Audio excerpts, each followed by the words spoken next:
Hello there, my name is Gordon Bonner, and what I want to do this morning is to tell you about my wife, Mrs. Muriel Bonner, who was snatched away by this dreadful virus, Covid19, on the 28th of April, some 6 months ago. Muriel and I began our lifelong journey in Hong Kong in 1954, when I received from a young girl a letter which began with the salutation, "Dear friend." We became pen friends and corresponded regularly until I returned to the United Kingdom in December 1956. Muriel, my dear friend, and I married in August 1957, and she remained a significant presence in my life until she passed away some 63 years later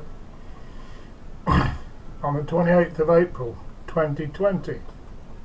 I have received many gifts in my time, but the greatest gift of all was the love, devotion and total loyalty that Muriel gave me during our long marriage. In 2010, Muriel was diagnosed as having early signs of dementia. Thus she began her long, slow but remorseless mental and physical decline.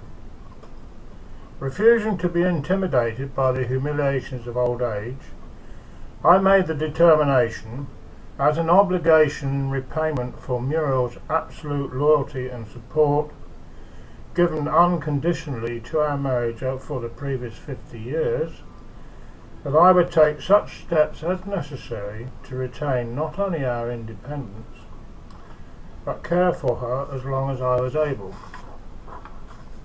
By 2012, Muriel had become a full-time wheelchair user, and as her decline progressed, I became, in 2014, her full-time carer, responsible in all aspects for her personal and body needs. Over the next 4 years, although challenging and demanding, and hard physical work 24/7, life settled pretty much into routine. In May 2018, all that changed. Muriel suffered a heavy fall, sustained a serious head injury that required nerve surgery to repair, resulting her in being admitted into a care home for full-time care in June. The effect on Muriel and I was traumatic, to say the least. But I am from a generation that, as a matter of fact, keep calm and carry on. And for the next 2 years, I visited Muriel every day from 1830 to 2200 hours. At bedtime, I would bathe her, dress her in night clothes, and put her to bed. I would then kiss her, say "Good night, sweetheart," to which she would respond, "I love you, Gordon Bonner." I would then close the door to her bedroom and every night go home to an empty house. That simple act, night after night, was emotionally difficult and must be compared to having a wounded psyche and scratching the scab off every day. Thus the wound never had a chance to heal. Little did I know that our circumstances were about to take a turn for the worse. On the 15th of March 2020, I said goodnight to Muriel. However, the next day, on the 16th of March, the care home had gone into lockdown, and when I arrived, as usual, I was denied further access. For the first time, Covid-19 had reached out and touched me. What happened next?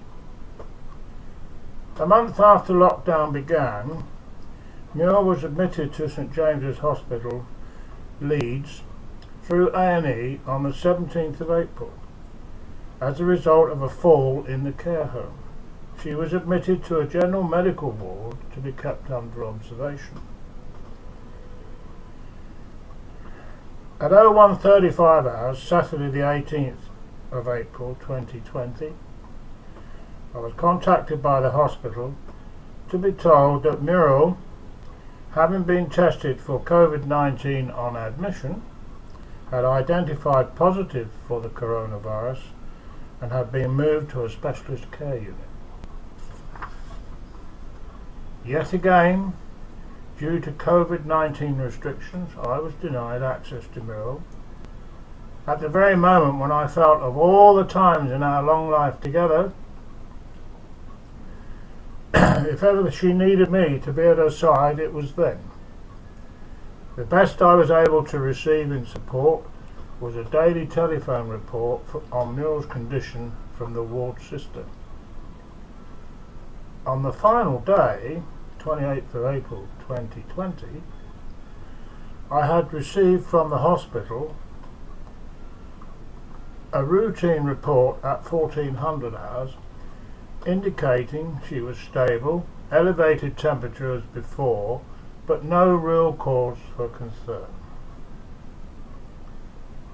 At 1700 hours the telephone rang. It was the ward sister for Ward J43. She said, "How soon can you get here?" My reply, 30 minutes, and I did. I arrived on the ward at 17:30 hours. It was the first time I had seen Muriel since the 15th of March 2020. I spent the next hour watching her drown in her own body fluids. Because she was in extremis, she did not respond when I spoke to her, nor do I believe that she was aware that I was there. It was the most harrowing experience in my whole life, and one that will haunt me until I draw my last breath. Having to watch Muriel succumb to such a squalid and vicious death, one would think that that was traumatic enough for anyone.